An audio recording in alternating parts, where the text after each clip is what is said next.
Hello दोस्तों, कैसे हैं आप सब। मैं अमन सिंह राजपूत एक बार फिर से हाजिर हूँ आप सभी के सामने एक बहुत ही शानदार टॉपिक के साथ, जिसे हम बचपन से करते आ रहे हैं और आगे भी करते चलेंगे। जी हाँ, मैं बात कर रहा हूँ नंबर सिस्टम की। नंबर सिस्टम जो है बहुत ही इंपॉर्टेंट सा टॉपिक है सभी क्लासेस के लिए। हम क्लास 6 से पढ़ते आ रहे हैं नंबर सिस्टम के बारे में कि नंबर्स क्या होते हैं, नंबर कितने टाइप के होते हैं, कौन कौन से नंबर होते हैं, इन सब के बारे में पढ़ते आ रहे हैं। क्लास 9th में भी उसके बारे में पढ़ेंगे, क्लास 10th में भी, 11th 12th और जितने भी कॉम्पिटिटिव एग्जाम है उनमें भी आपको नंबर सिस्टम देखने को मिलेगा, क्योंकि ये बहुत ही इंपॉर्टेंट सा टॉपिक है। इंपॉर्टेंट क्यों है? क्योंकि हम पढ़ रहे हैं मैथ, और मैथ का जो बेस होता है, जो नींव होती है, वो नंबर सिस्टम पे डिपेंड करती है। तो इस वीडियो में हम कवर करने जा रहे हैं नंबर सिस्टम को, कंप्लीट नंबर सिस्टम। ये सभी क्लास के लिए इंपॉर्टेंट हो जाता है। क्लास 9th के अलावा class 10th 11th 12th competitive exam के लिए भी, सारे एग्जाम्स के लिए, सारे बच्चों के लिए काफ़ी इंपॉर्टेंट हो जाता है ये वीडियो।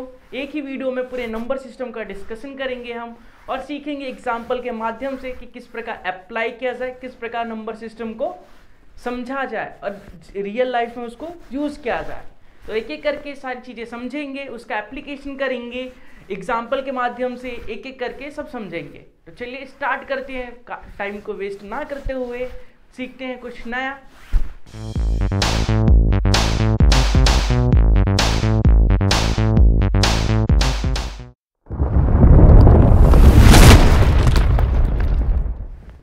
तो सबसे पहले हम नंबर सिस्टम की बात कर रहे हैं, तो हमें पता होना चाहिए कि नंबर्स कितने टाइप के होते हैं। तो सबसे पहले हम बात करेंगे रियल नंबर की। रियल नंबर क्या होता है? Real number basically rational number, irrational number को जब हम कंबाइन कर देते हैं तो रियल नंबर बनता है। अब आप सोच रहे होंगे कि रैशनल नंबर क्या होता है, इरेशनल नंबर क्या होता है। रैशनल नंबर का मतलब जिसे हम P/Q की फॉर्म में लिख सकते हैं और Q 0 के बराबर नहीं होना चाहिए, उसे हम रैशनल नंबर बोलते हैं। तो फिर ये इरेशनल नंबर क्या होता है? इरेशनल नंबर जिसे P/Q की फॉर्म में नहीं लिख सकते, जैसे √2, √3, √5, √7, जो भी रूट वाले नंबर हैं उन्हें सॉल्व नहीं किया जा सकता, उसे हम इरेशनल नंबर बोलते हैं। ठीक है, पाई भी एक इरेशनल नंबर है। फिर बात करेंगे कि जो रैशनल नंबर है उसे भी बहुत सारे टाइप्स में बांटा गया है, जैसे इंटीजर्स क्या होता है, होल नंबर क्या होता है, नेचुरल नंबर क्या होता है, ऑड नंबर क्या होता है, इवन नंबर क्या होता है, प्राइम नंबर क्या होता है, कंपोजिट नंबर क्या होता है, और बहुत सारे नंबर्स जिसे एग्जाम्पल के माध्यम से समझेंगे और रियल नंबर के कुछ आइडेंटिटीज जानेंगे कि अगर इरेशनल नंबर आ जाए तो उसे सॉल्व कैसे किया जाता है, जो नंबर लाइन होती है हमारी उस पर शो कैसे किया जाता है इरेशनल नंबर को, रैशनल नंबर के बीच में बहुत सारे रैशनल नंबर कैसे निकाले जाते हैं, ये सारी चीज़ें डिस्कस करेंगे एक एक करके। तो चलिए पहले रियल नंबर के बारे में जानते हैं। देखिए, पहले हम बात करेंगे रियल नंबर की।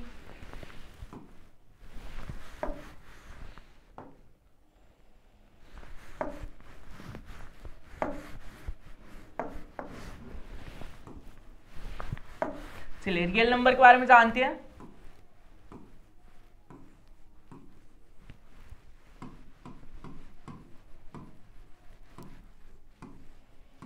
रियल नंबर क्या होता है? रियल नंबर जो होता है कॉम्बिनेशन होता है रैशनल नंबर और इरेशनल नंबर का। रियल नंबर को दो पार्ट में डिवाइड किया गया है, रैशनल नंबर और इरेशनल नंबर। रैशनल नंबर और इरेशनल नंबर।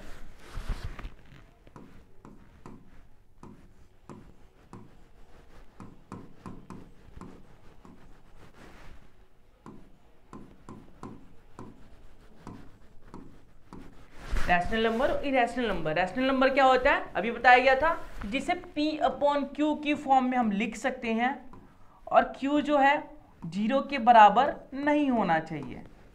ठीक है, उसे हम रैशनल नंबर बोलते हैं। फिर इरेशनल नंबर क्या होता है? जिसे हम P/Q की फॉर्म में नहीं लिख सकते, जिसे हम P/Q की फॉर्म में नहीं लिख सकते। रैशनल नंबर क्या हो गया?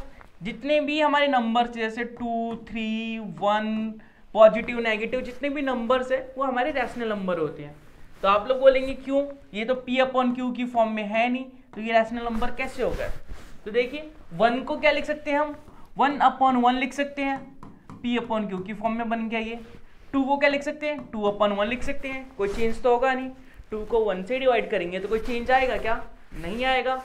तो 2/1 लिख सकते हैं और 2/1 P/Q की फॉर्म में हो गया, और Q 0 भी नहीं है, तो ये रैशनल नंबर है।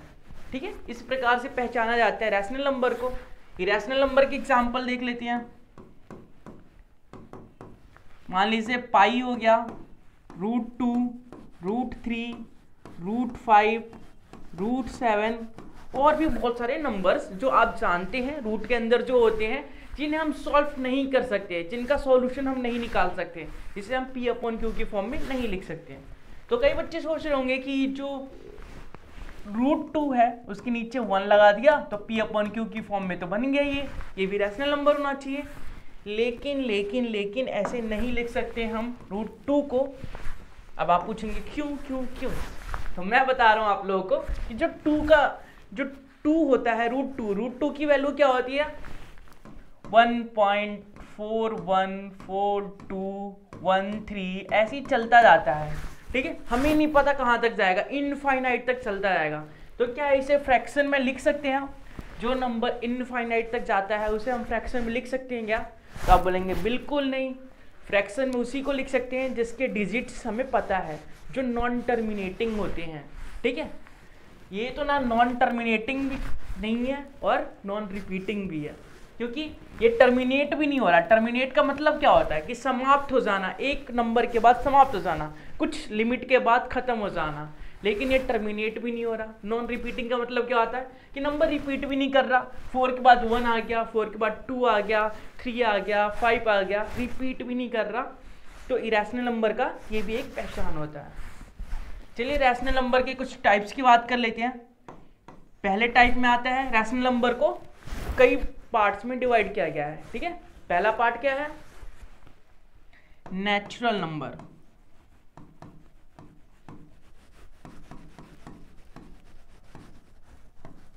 Natural number. दूसरा पार्ट क्या है, होल नंबर।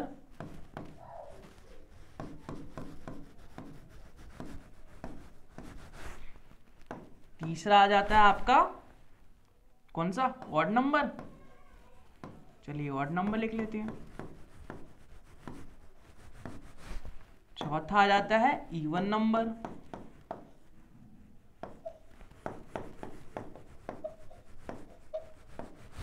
पांचवा आ जाता है प्राइम नंबर।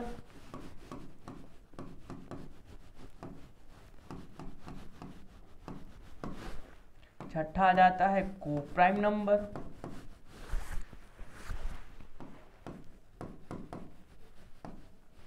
सातवां और कुछ होता है क्या, नेचुरल नंबर। इंटीजर्स भी तो होते हैं, इंटीजर्स।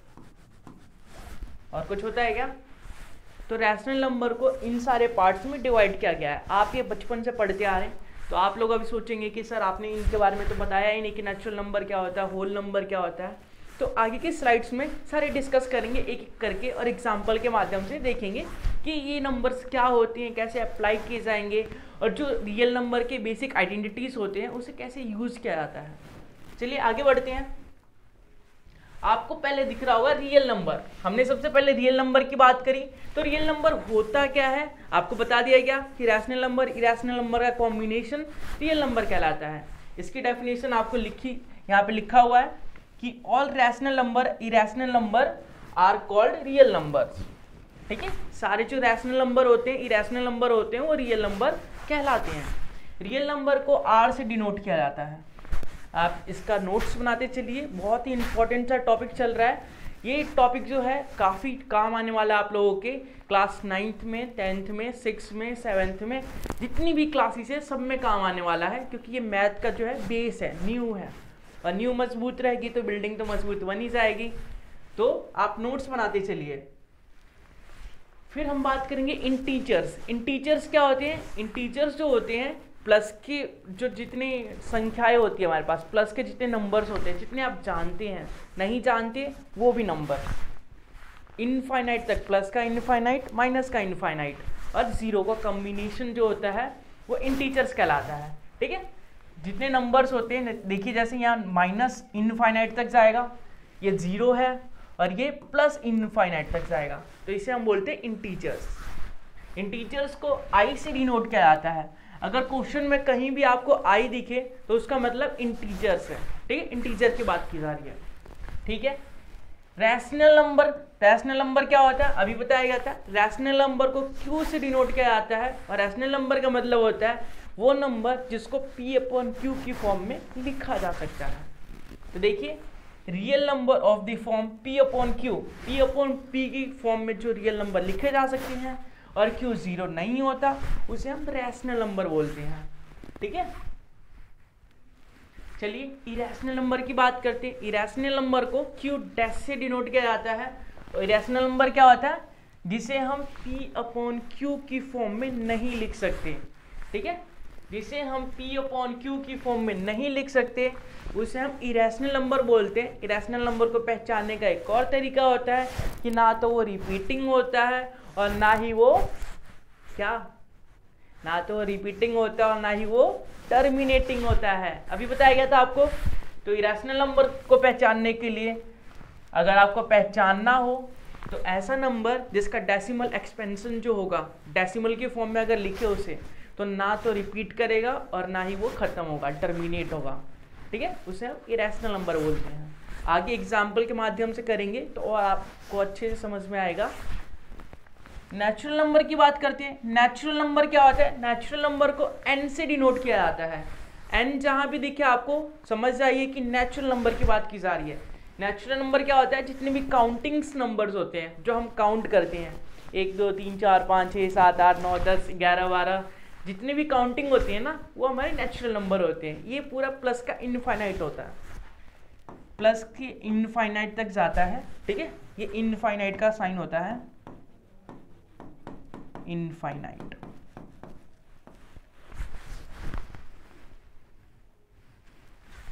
होल नंबर की बात करते हैं। होल नंबर क्या होता है, होल नंबर को W से डिनोट किया जाता है। देखिए, होल नंबर को W से डिनोट किया जाता है। और होल नंबर क्या होता है, जब नेचुरल नंबर में हम जीरो को ऐड कर देंगे तो वो होल नंबर बन जाएगा, ठीक है। नेचुरल नंबर क्या होता था, 1 2 3 4 पूरा इनफाइनाइट तक प्लस के, अगर इसमें जीरो भी ऐड कर दे तो वो हमारा होल नंबर कहलाएगा, जैसा कि आपको दिख रहा होगा डेफिनेशन और एग्जाम्पल भी, ठीक है। चलिए इवन नंबर की बात करते हैं। इवन नंबर क्या होता है, तो इवन नंबर को याद करने के लिए बहुत ही आसान तरीका है। पहले देख लेते हैं। इवन नंबर जो होता है 2n की फॉर्म में होता है। n क्या है यहाँ पे, नेचुरल नंबर। सबसे छोटा नेचुरल नंबर क्या होता है, 1 होता है, तो 2n है। n की जगह अगर 1 रखेंगे तो 2 आ जाएगा, n की जगह 2 रखेंगे तो 4 आ जाएगा, इसी n की जगह 3 रखेंगे तो 6 आ जाएगा, n की जगह 4 रखेंगे तो 8 आ जाएगा। तो ये सारे जो नंबर्स होते हैं हमारे, ये इवन नंबर कहलाते हैं, ठीक है। आसान तरीके में, आसान लैंग्वेज में आपको ध्यान रहे, इसलिए एक बहुत ही अच्छा सा तरीका है याद करने का इसे। जो भी 2 के टेबल में नंबर्स आते हैं जो 2 से डिवाइड हो जाते हैं पूरे पूरे, उसे हम इवन नंबर कहते हैं, ठीक है। अगर आपसे कोई पूछे कि इवन नंबर क्या होता है, तो अगर आप आसान लैंग्वेज में समझाना चाहें तो आप बोल सकते हैं कि जो 2 से डिवाइड हो जाते हैं उसे इवन नंबर कहते हैं, और जो 2 से डिवाइड नहीं होंगे उसे फिर ऑड नंबर कहेंगे। या फिर मैथ की लैंग्वेज में कहें कि ऑड नंबर क्या होता है, तो जो 2n-1 की फॉर्म में होता है उसे हम ऑड नंबर कहते हैं। सबसे छोटा इवन नंबर 2 होता है और सबसे छोटा जो है ऑड नंबर वो 1 होता है, ठीक है। देखिए 2n-1 की फॉर्म में हम ऑड नंबर को डिनोट करते हैं। n की वैल्यू जैसे जैसे बढ़ाते जाएंगे ऑड नंबर की संख्या भी बढ़ती जाएगी। मान लीजिए n = 1 रखा मैंने, तो यहाँ पे आ जाएगा 2, n की जगह 1 रखा -1, तो ये आ जाएगा 2 में से 1 माइनस किया तो 1, तो पहले 1 आ गया। n की जगह अगर 2 रखेंगे तो 2 2 = 4, 4 में से 1 गया 3। ऐसी n की जगह अगर 3 रखेंगे तो 3 2 = 6, 6 में से 1 गया 5।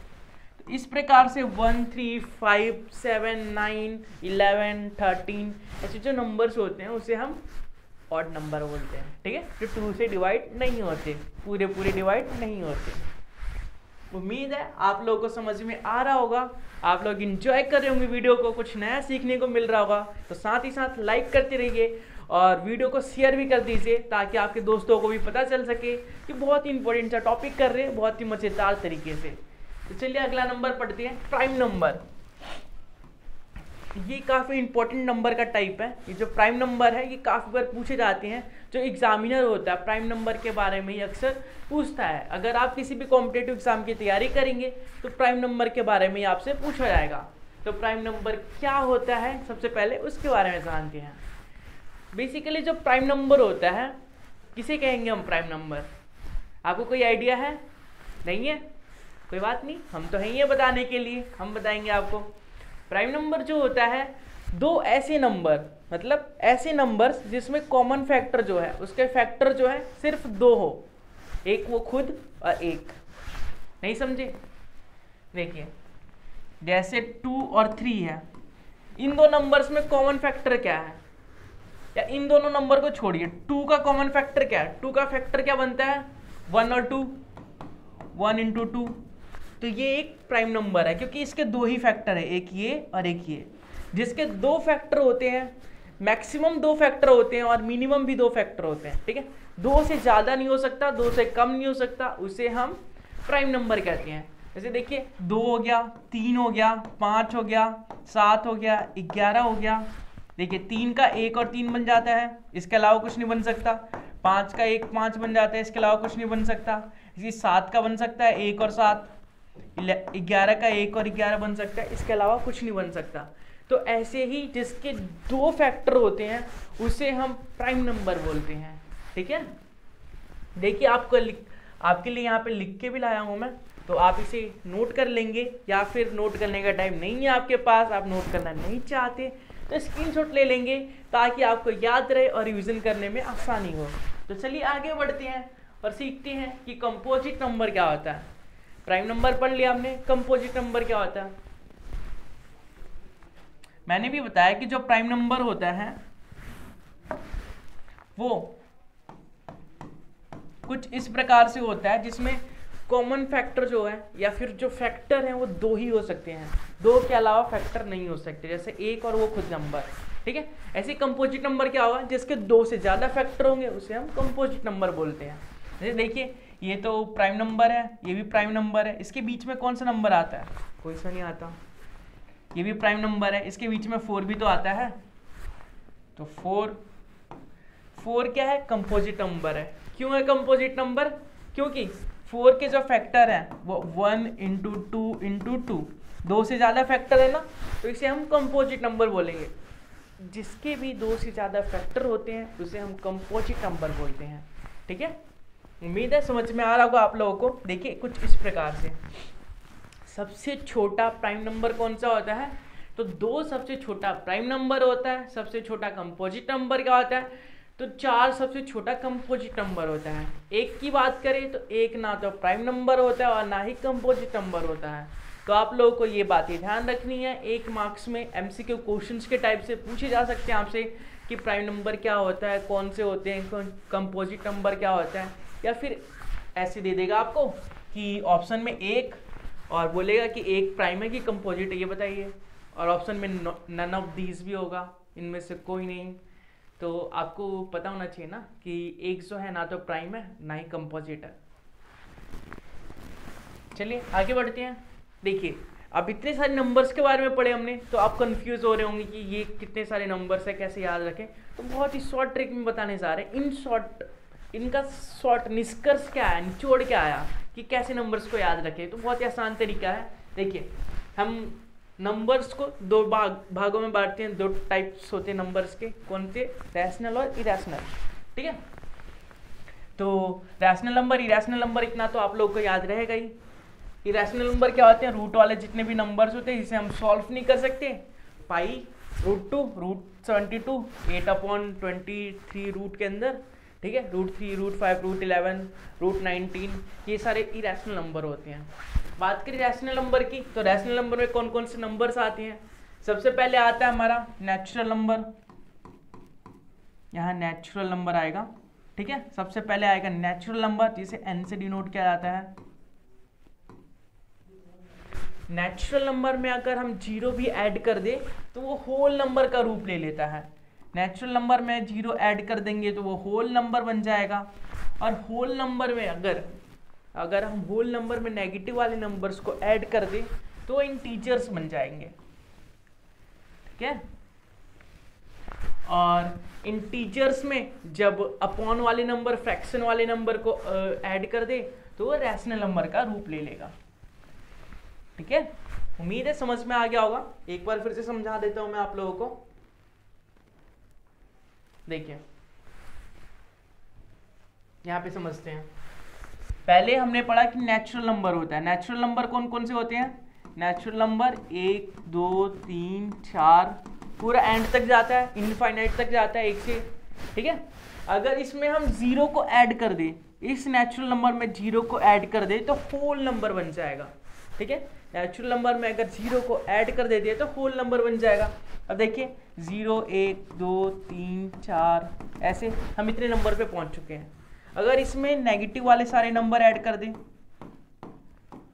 तो इंटीजर्स बन जाएगा ये, ठीक है। और इंटीजर्स में भी अगर इनके बीच का जो नंबर्स होते हैं जो फ्रैक्शन में होते हैं उसे ऐड कर दे तो रैशनल नंबर का फॉर्म ले लेगा। तो इस प्रकार से हम नंबर सिस्टम को याद रख सकते हैं छोटे से तरीके से, छोटे से ट्रिक से। तो उम्मीद है आप लोगों को ये ट्रिक जो है, ये जो चार्ट है वो समझ में आ गया होगा और आप लोगों को भी याद हो गया होगा नंबर सिस्टम। तो चलिए बात करते हैं अगले टॉपिक की। कुछ पॉइंट्स हैं जो आप लोगों को ध्यान रखने चाहिए नंबर सिस्टम को करते समय और आपको ध्यान रखने ही चाहिए। तो देख लेते हैं वो कौन कौन से पॉइंट्स हैं और क्या क्या ध्यान रखना चाहिए हमें। तो पहला पॉइंट है all natural number are whole number. जितने भी नेचुरल नंबर होते हैं, सारे नेचुरल नंबर जो होते हैं वो होल नंबर होते हैं। बात करते हैं इसके लिए सबसे पहले आपको नेचुरल नंबर होल नंबर के बारे में पता होना चाहिए। नेचुरल नंबर क्या होता है? जो 1 से, देखिए नेचुरल नंबर जो 1 से पूरा इनफाइनाइट तक चलता है। और होल नंबर क्या होता है? जो 0 से इनफाइनाइट तक चलता है, ठीक है। नेचुरल नंबर जो 1 से इनफाइनाइट तक चलता है, होल नंबर जो 0 से इनफाइनाइट तक चलता है। तो इसमें बोला गया, इस पॉइंट में बोला गया है कि जो सारे नेचुरल नंबर है हमारे पास, जितने भी नेचुरल नंबर है वो सारे होल नंबर होते हैं। तो देखिए अगर 0 को छोड़ दे तो ये सारे नेचुरल नंबर आ रहे हैं हमारे पास।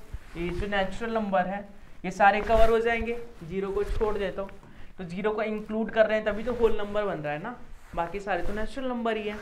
तो ये पॉइंट कहने का मतलब है कि अगर नेचुरल नंबर में 0 को ऐड कर दिया जाए तो वो होल नंबर बन जाएगा, ठीक है। इस बात को ध्यान रखना आप लोगों को। दूसरा पॉइंट ये कहना चाहता है कि all whole numbers are integers. जितने भी होल नंबर्स हैं हमारे पास वो इंटीजर्स होते हैं। देखिए इंटीजर्स क्या होते हैं? बीच में 0 होता है, फिर इधर पॉजिटिव नंबर आते हैं, इधर नेगेटिव नंबर आ जाते हैं।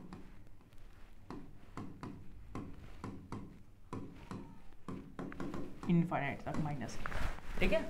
तो आपको बोला जितने भी होल नंबर्स हैं हमारे, होल नंबर्स कौन से थे?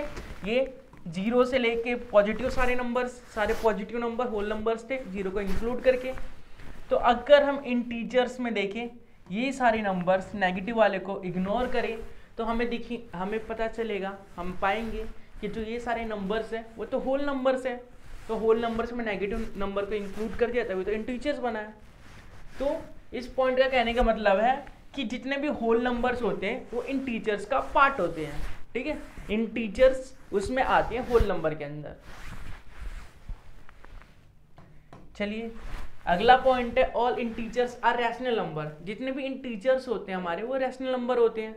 सही बात है। देखिए इंटीजर्स हैं ये सारे। रैशनल नंबर का फॉर्म क्या होता है? P/Q की फॉर्म में होता है रैशनल नंबर।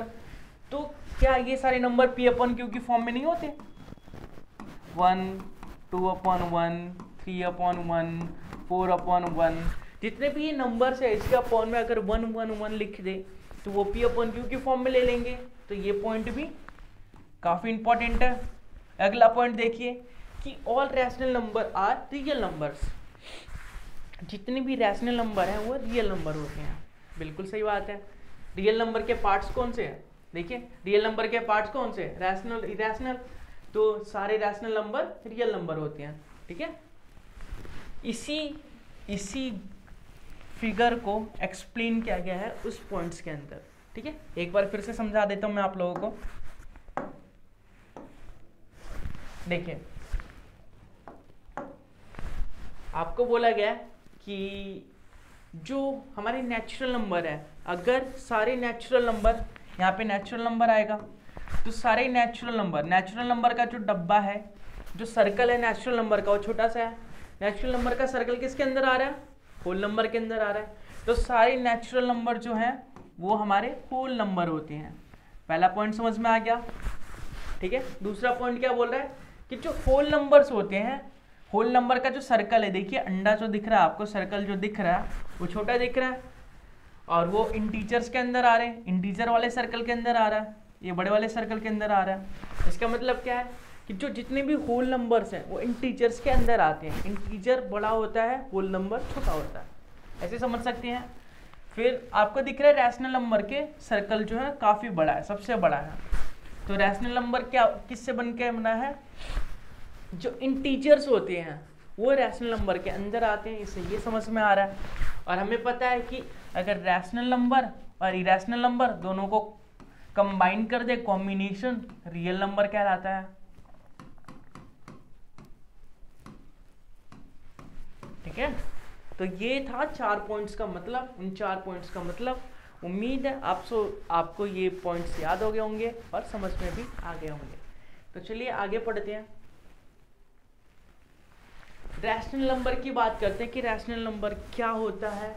रैशनल नंबर क्या होता है ये तो पढ़ चुके हैं हम। अब बात करेंगे कि रैशनल नंबर अगर निकालने के लिए बोल दिया जाए दो नंबर्स के बीच में, तो कैसे निकालेंगे।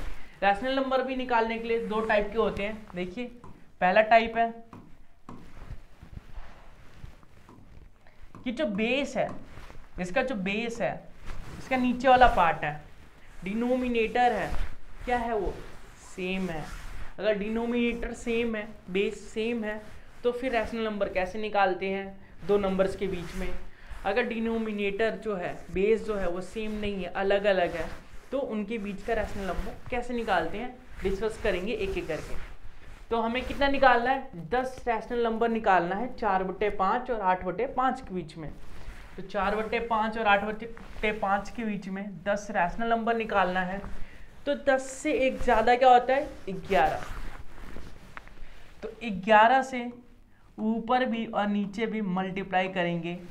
इसी प्रकार से यहाँ पे 11 से ऊपर भी और नीचे भी मल्टीप्लाई करेंगे। यहाँ से हमें मिलेगा 11 × 4 44, 44, 11 × 5 55, 55। इसी प्रकार से हमें यहाँ पे मिलेगा 11 × 8 88, जिसे 88 बोलते हैं, और 11 × 5 55। अब हमें कितने निकालने थे? 10 निकालने थे। तो चलिए 10 लिख लेते हैं इनके बीच के नंबर्स। 44 के बाद क्या आता है? 45/55, 46/56, 47/57, 48/50, सॉरी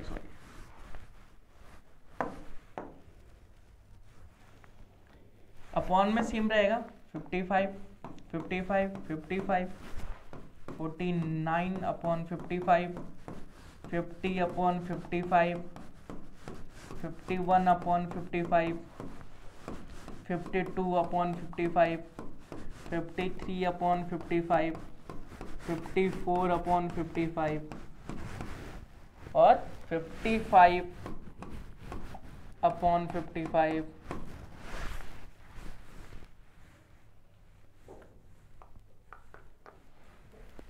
(56, 56/55) इस प्रकार से हम निकाल सकते हैं आगे के नंबर्स। ठीक है, तो यहाँ पे दिख रहा होगा आपको, हमने 10 से भी ज़्यादा नंबर निकाल लिए। 10 से भी ज़्यादा नंबर हम निकाल सकते हैं। मतलब 2 रैशनल नंबर के बीच में रैशनल नंबर निकालना हो तो कैसे निकालेंगे? सबसे पहला स्टेप होता है हमारा, जितने भी नंबर्स निकालने होते हैं उससे एक ज़्यादा नंबर से ऊपर भी और नीचे भी मल्टीप्लाई करते हैं। हमें 10 निकालना था, 11 से ऊपर नीचे मल्टीप्लाई कर दिया। इस नंबर में भी 11 से ऊपर नीचे मल्टीप्लाई कर दिया। फिर हमें 2 नंबर मिलेंगे, जैसे 44/55 है और 88/55 है। इनके बीच के जितने नंबर्स हैं वो हमारे रैशनल नंबर्स होंगे, ठीक है। तो इनके बीच के नंबर्स लिख लेंगे जितने की जरूरत है हमें, और फिर वो हमारा आंसर होगा। चलिए अगला टाइप देखते हैं कि अगर जो बेस है वो सेम ना हो तो क्या करें। बेस 1/2 है और ये 2/3 है। तो जब भी बेस सेम नहीं होता और एग्जामिनर आपसे पूछ रहा है कि इनके बीच रैशनल नंबर बताइए, तो आप क्या करेंगे। आपको तो पता है कि बेस सेम है, तब हम 5 पूछा है तो 6 से ऊपर नीचे मल्टीप्लाई कर देंगे, लेकिन इसमें तो वो कंडीशन चलेगी नहीं। तो क्या करेंगे, इसके लिए सबसे पहले हमें बेस को सेम करना होता है। तो यहाँ पे 3 है तो देखिए ऊपर नीचे 3 से मल्टीप्लाई करेंगे। यहाँ पे 2 दिख रहा है तो ऊपर नीचे 2 से मल्टीप्लाई करेंगे, ठीक है। तो ये आ जाएगा 3/6 और ये आ जाएगा 4/6। अब देखिए बेस 6 और 6 सेम हो गया। अब हमसे कितना पूछा है, 5 रैशनल नंबर पूछा है। तो 5 से 1 ज़्यादा 6 से ऊपर भी मल्टीप्लाई करेंगे, 6 से नीचे भी। यहाँ पे 6 से ऊपर मल्टीप्लाई करेंगे, 6 से नीचे भी। ये आ गया 6 × 18 और 6 × 36 और ये आ गया हमारा 6 × 24 और 6 × 36। अब देखिए इनके बीच के नंबर्स लिख लीजिए, वही आपके नंबर्स होंगे रैशनल नंबर। 18 के बाद 19 आता है, 19/36, 20/36, 21/36, 22/36, 23/36। इनके बीच के नंबर लिखने होते हैं, इन दोनों को इंक्लूड नहीं किया जाता, ठीक है, क्योंकि आपको बीच में बिटवीन में पूछा है, तो इसलिए इन दोनों को इंक्लूड नहीं किया जाएगा। ये आपके 5 नंबर्स हो गए जो उनके बीच में आएंगे। तो उम्मीद है आपको समझ में आ गया होगा। आप लोग समझ रहे होंगे कि किस प्रकार से जब बेस सेम नहीं होता तो सबसे पहले बेस सेम करना होता है। उसके बाद अगर 5 पूछा है तो हम 6 से ऊपर नीचे मल्टीप्लाई करेंगे। यहाँ पे अगर 5 पूछा है तो 6 से ऊपर नीचे मल्टीप्लाई किया, इसमें भी 6 से ऊपर नीचे मल्टीप्लाई किया, जिससे कि हमारा आंसर जल्दी आ जाएगा, ठीक है। चलिए आगे बढ़ते हैं। आगे देखते हैं इरेशनल नंबर को रिप्रेजेंट कैसे किया जाता है नंबर लाइन पे। नंबर लाइन तो पता ही होगा आपको क्या होता है। देखिए एक ऐसी लाइन होती है हमारे पास, इसमें बहुत सारे नंबर्स होते हैं, नेगेटिव पॉजिटिव सारे नंबर्स होते हैं।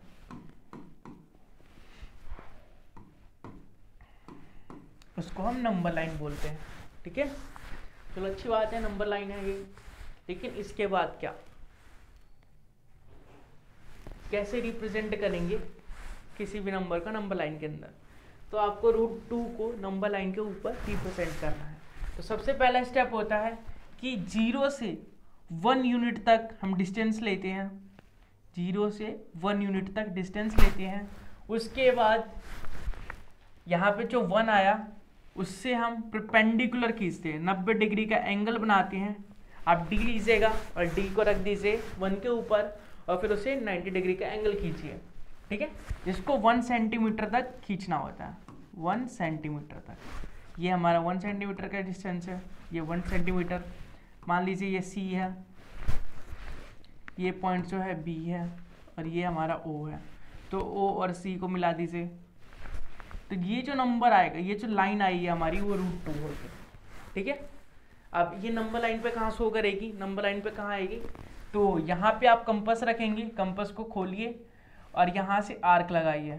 तो यहाँ से जब आर्क लगाएंगे तो अगर जहाँ पे नंबर लाइन पे ये शो करेगा, आर्क जहाँ पे आएगा उसे हम बोलेंगे कि √2 जो है इस पॉइंट पे लाई कर रहा है।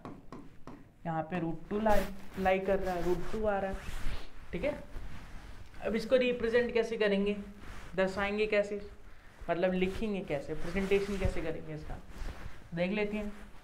आपको जब भी एक ट्रायंगल दिया होता है, राइट एंगल ट्रायंगल, यहाँ पे 90 डिग्री बनाने के लिए बोला था ना मैंने, तो राइट एंगल ट्रायंगल जब दिया होता है तो उसमें हम पाइथागोरस थ्योरम यूज़ करते हैं। पाइथागोरस थ्योरम के अकॉर्डिंग जो P होता है, p² + b² बराबर होता है h² के। परपेंडिकुलर क्या है हमारा, 1 है, 1 सेंटीमीटर तो खींचा था, बेस भी 1 है, तो AB का स्क्वायर पहले लिखेंगे हम, फिर BC का स्क्वायर, फिर AC का स्क्वायर, ठीक है। AB का स्क्वायर कितना है, 1 का स्क्वायर 1 होता है, BC का स्क्वायर कितना है, BC का स्क्वायर 1 का स्क्वायर 1 होता है, ये AC का स्क्वायर 1 + 1 2 AC का स्क्वायर। तो AC की जो वैल्यू है वो आ जाएगी हमारी √2, ठीक है, यहाँ पे स्क्वायर था वो रूट बन गया तो √2, तो AC की वैल्यू क्या आ गई, √2। तो ये वाली जो लाइन है वो क्या आ गई, √2। तो हमारी अगर इस इक्वेशन में देखें, हम इस फिगर में देखें तो ये वाली लाइन हमारी √2 आ गई और इसे हमने नंबर लाइन पे आर्क लगा के सॉल्व कर लिया, तो यहाँ पे √2 की वैल्यू आएगी। इस प्रकार से हम शो करते हैं किसी भी नंबर को नंबर लाइन पे।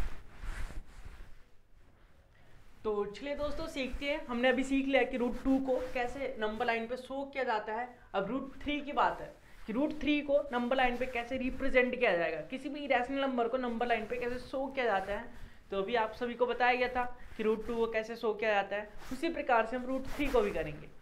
√3 को करने के लिए, रिप्रेजेंट करने के लिए पहले हमें √2 को रिप्रेजेंट करना होगा। तो √2 को रिप्रेजेंट करना तो सबको आता है, क्या बोल रहे हो, नहीं आता? अभी तो बताया था, हाँ सबको आता है, ठीक है। तो कमेंट बॉक्स में कमेंट आ जाना चाहिए सबका। √2 का पहले हम √2 का करेंगे फिर √3 का करेंगे, इसलिए सबसे पहले आपको √2 का बताया गया। अगर √5 का बोला जाए तो पहले √2, √3, √5 एक एक करके किया जाता है। पहला स्टेप क्या, √2 का बनाना, फिर √3 को करना, फिर √5 को करना। तो हम √3 का कर रहे हैं, तो √3 को शो करने के लिए सबसे पहले 0 नेगेटिव नंबर लिखने का कोई फ़ायदा नहीं है, पर लिख लीजिए, नंबर लाइन है। यहाँ पॉजिटिव नंबर 1, तो 0 और 1 के बीच में डिस्टेंस कितना, 1 सेंटीमीटर का। तो 1 सेंटीमीटर का ही हमें डिस्टेंस लेना होता है √2 को शो करने के लिए। तो ये 1 सेंटीमीटर हो गया हमारा। अब यहाँ पे जो 1 दिख रहा है, यहाँ पे इसे मान सकते हैं हम A है हमारा। ये जो पॉइंट A है इस पे आपको D लेना है और उसे 90 डिग्री का एंगल बनाना है। तो D से आप 90 डिग्री का एंगल बनाएंगे तो एक सीधी लाइन मिलेगी आपको, और इस लाइन को 1 सेंटीमीटर के बराबर खींचना है, ठीक है। 1 सेंटीमीटर से बड़ा भी नहीं होना चाहिए और 1 सेंटीमीटर से छोटा भी नहीं होना चाहिए। इस पॉइंट को हम C बोल देते हैं। अब देखिए ये जो पॉइंट है ये 0 है, यहाँ पे O मान लेते हैं, जो O और C है उसे मिला देते हैं हम। तो ये जो लाइन मिला हमारा, जो OC है वो √2 होगा, यही √2 होता है। और इसे रिप्रेजेंट करने के लिए इसे हम नंबर लाइन पे कहाँ पे आएगा, इसे शो करने के लिए सबसे पहले यहाँ पे प्रकार रखना होता है। यहाँ पे प्रकार रखने के बाद प्रकार को इतना OC के बराबर खोलिए और यहाँ से फिर आर्क लगाइए, चाप लगाइए, और चाप की दूरी जहाँ तक आएगी, चाप मान लीजिए यहाँ तक आया, तो ये जो पॉइंट है यही √2 कहलाएगा, ठीक है। नंबर लाइन पे यही √2 कहलाएगा। तो हम √2 की तो बात ही नहीं कर रहे, √3 की बात कर रहे थे। तो √3 के लिए फिर जो ये पॉइंट दिख रहा है C, इस पे 90 डिग्री का एंगल बनाना पड़ता है। तो आप D लेंगे, इस पे 90 डिग्री का एंगल बनाएंगे और 1 सेंटीमीटर फिर से आपको लंबी लाइन खींचनी है, ठीक है। 1 सेंटीमीटर के लंबी लाइन खींचनी है। उसके बाद क्या करना है, जो मान लीजिए ये जो पॉइंट है वो D है हमारा, तो जो D है और O है उसे हम मिला देंगे। तो ये जो लाइन मिलेगी हमें, ये वाली लाइन, इसे हम बोलेंगे √3, ठीक है। √3 क्यों बोलेंगे इसे, क्यों बोलेंगे, चलिए अभी सीखते हैं। पहले यहाँ पे प्रकार रखेंगे और यहाँ से आर्क लगाएंगे और नंबर लाइन पे जहाँ भी आएगा तो यहाँ पे कुछ √3 आएगा। तो इस प्रकार से आप खुद प्रैक्टिस करेंगे, खुद अपनी कॉपी में बना के देखेंगे, तभी आप लोगों से हो पाएगा। सबसे पहले इसका हम रिप्रेजेंटेशन कर लेते हैं कि रिप्रेजेंट कैसे किया जाएगा। तो क्योंकि हमने √2 का तो कर लिया, अब बात करते हैं ट्रायंगल CDO की। जो ये छोटा वाला ट्रायंगल दिख रहा है आपको, अभी दिखेगा, ये वाला ट्रायंगल दिख रहा, ऑरेंज वाला, ये वाले ट्रायंगल की बात कर रहे हैं हम, ठीक है। क्योंकि 90 डिग्री का एंगल है इसमें, तो हम इसमें पाइथागोरस थ्योरम अप्लाई कर सकते हैं। पाइथागोरस थ्योरम क्या कहती है कि किसी भी ट्रायंगल में परपेंडिकुलर का स्क्वायर बेस के स्क्वायर को प्लस कर दे तो हाइपोटेन्यूज का स्क्वायर के बराबर आएगा। ठीक है, तो इसमें परपेंडिकुलर क्या है, इस वाले ट्रायंगल में परपेंडिकुलर CD है, तो यहाँ करेंगे CD का स्क्वायर। बेस क्या है, बेस है OC, तो OC का स्क्वायर। हाइपोटेन्यूज क्या है, हाइपोटेन्यूज है DO, ये चीज, ये वाली लाइन DO या OD बोल सकते हैं, OD का स्क्वायर। तो आपको पता है कि जो CD है वो 1 है, 1 का स्क्वायर 1 होता है, और जो OD है, OC है, OC क्या है, OC आपको पता है कि ये हमने √2 किया था अभी प्रूफ, तो ये √2 है, तो √2 का स्क्वायर करना पड़ेगा, और ये OD का स्क्वायर। ठीक है, √2 का स्क्वायर क्या होता है, √2 का स्क्वायर का मतलब √2 इंटू √2 करना पड़ेगा, √2 इंटू √2 √4 हो जाएगा, और √4 2 होता है। तो इस प्रकार से हम √2 को 2 लिख सकते हैं, और ये +1 था, ये OD था, OD का स्क्वायर। तो 2 और 1 कितना होता है, 3 होता है, और ये होता है OD का स्क्वायर, ये स्क्वायर है। तो उधर जाके क्या बनेगा, साइड चेंज होगा तो अंडर रूट बन जाएगा, तो √3 इक्वल टू OD। तो OD की वैल्यू √3 आ गई, जो OD है उसकी वैल्यू √3 आ गई। हमने ग्राफिकली भी शो कर दिया और प्रेजेंटेशन भी कर दिया, हमने लिख के भी दिखा दिया कि इस प्रकार से हमारी वैल्यू जो है √3 के बराबर आई है। तो आपको भी इसी प्रकार से सॉल्व करना है, और अगर √5 √7 ऐसे ही करते जाएंगे आप, तो डायग्राम कुछ इस प्रकार से बनेगा आपका। देखिए, जो दिवाली में चरखड़ी चलाई जाती है ना, कुछ इस प्रकार से, ऐसे इस प्रकार से डायग्राम बनेगा, ऐसे रोटेट करता हुआ जाएगा, एंटी क्लॉकवाइज घूमता हुआ जाएगा। ऐसे √2 यहाँ बना, √3, फिर √5 के लिए यहाँ पे परपेंडिकुलर डालेंगे, फिर यहाँ 1 सेंटीमीटर खींचेंगे, फिर इसे मिलाएंगे, फिर ऐसे ऐसे घूमता हुआ जाएगा। ठीक है, तो इस प्रकार से आप लोग को इरेशनल नंबर को शो करना हो नंबर लाइन के ऊपर, तो इस प्रकार से शो किया जाता है। उम्मीद है समझ गए होंगे और समझ में आ गया होगा। तो चलिए अब बात करते हैं डेसिमल एक्सपेंशन की। डेसिमल के फॉर्म में किसी भी नंबर को लिखते हैं तो कितने टाइप के होते हैं, चलिए एग्जाम्पल के माध्यम से समझते हैं। हम ले लेते हैं 8/7। दूसरा एग्जाम्पल ले लेते हैं हम 10/3। तीसरा एग्जाम्पल ले लेते हैं हम √2। अब इन तीनों का पहले डिवाइड करके डेसिमल के फॉर्म में कन्वर्ट करते हैं और फिर कंक्लूजन निकालते हैं। तो 8 को 7 से डिवाइड करना पड़ेगा। चलिए 8 को 7 से डिवाइड करेंगे तो ये आ जाएगा आपका 7 1 जा 7 बचा 1 पॉइंट लगाया 0, 7 1 जा 7 बचा क्या 3 0, 7 4 जा 28 बचा क्या 2,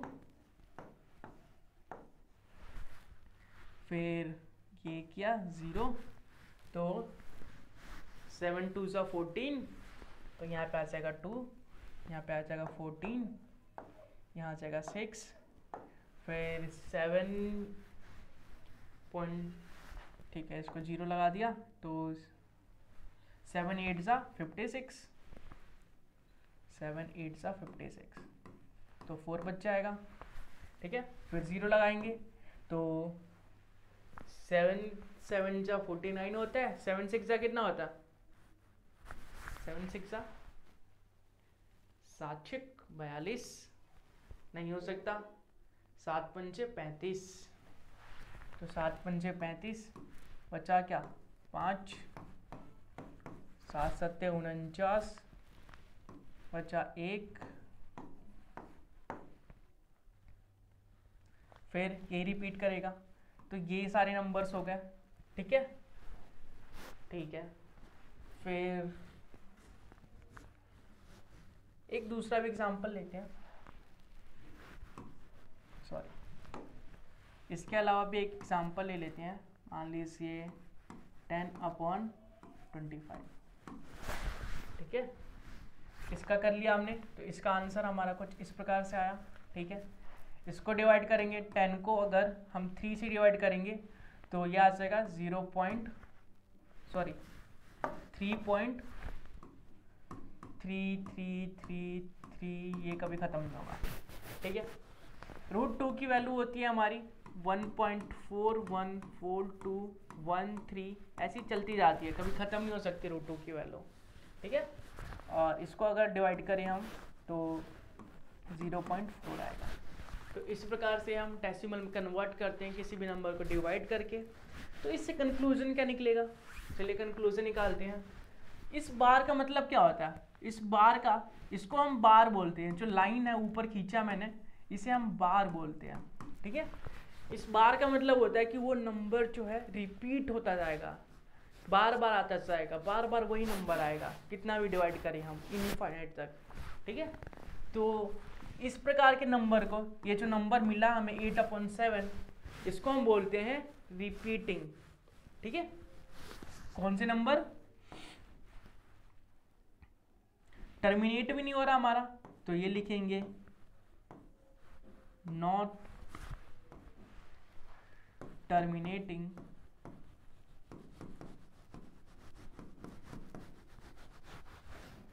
बट रिपीटिंग।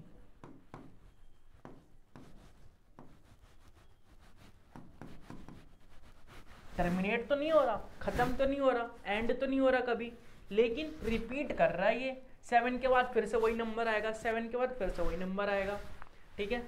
ये देखिए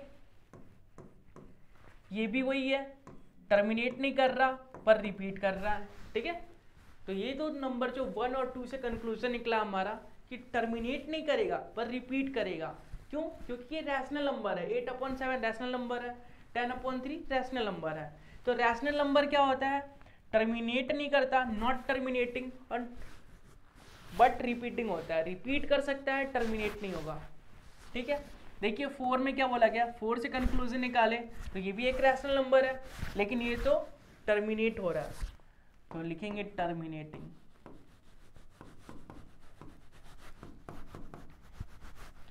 तो जो रैशनल नंबर होते हैं उस इन सब से हमारा कंक्लूजन निकला कि जो रैशनल नंबर होते हैं वो रिपीट भी कर सकते हैं और नॉट टर्मिनेटिंग भी हो सकते हैं और टर्मिनेट भी हो सकते हैं। रैशनल नंबर 1 डिजिट 2 डिजिट के बाद समाप्त हो सकते हैं, ख़त्म हो सकते हैं, या फिर वो रिपीट कर सकते हैं, या फिर वो चलते जाएंगे रुकेंगे नहीं पर रिपीट करेंगे, ठीक है। जैसे इन दोनों केस में हमें मिला कि चलते जा रहे हैं 3 आता जाएगा इनफाइनाइट तक, तो क्या ये रैशनल नंबर है? नहीं, क्योंकि ये तो 10/3 है ना, वो तो रैशनल है। तो रैशनल नंबर की कंडीशन होती है नॉट टर्मिनेटिंग बट रिपीटिंग, और टर्मिनेटिंग भी हो सकती है। बात करते हैं √2, तो इरेशनल नंबर है, तो इरेशनल नंबर से क्या पता चल रहा है कि जो 1.414223 ये सारे नंबर रिपीट करते मतलब ये इनफाइनाइट तक चलेंगे, ख़त्म नहीं होंगे कभी। तो इससे हम कंक्लूजन निकाल सकते हैं नॉन टर्मिनेटिंग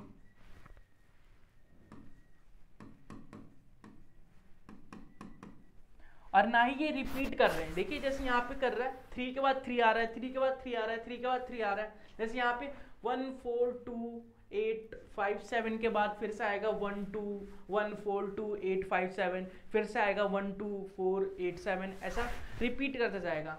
लेकिन ये नंबर कभी रिपीट नहीं कर रहे हैं। देखिए 4142 के बाद 13, फिर आगे नंबर चलता जाएगा 3257, ऐसे रिपीट नहीं करेंगे कभी। कभी भी इसके ऊपर बार नहीं लगा सकते हम। बार कब लगाते हैं? जब रिपीट करते हैं। इसको भी हम लिख सकते हैं 3.3 के ऊपर बार, इसको भी ऐसे लिख सकते हैं हम। लेकिन जो इरेशनल नंबर्स होते हैं उसको कभी भी इस फॉर्म में बार नहीं लगा सकते हम, क्योंकि वो रिपीट ही नहीं करते। तो इरेशनल नंबर के कंसेप्ट में नॉन टर्मिनेटिंग और नॉन रिपीटिंग होता है।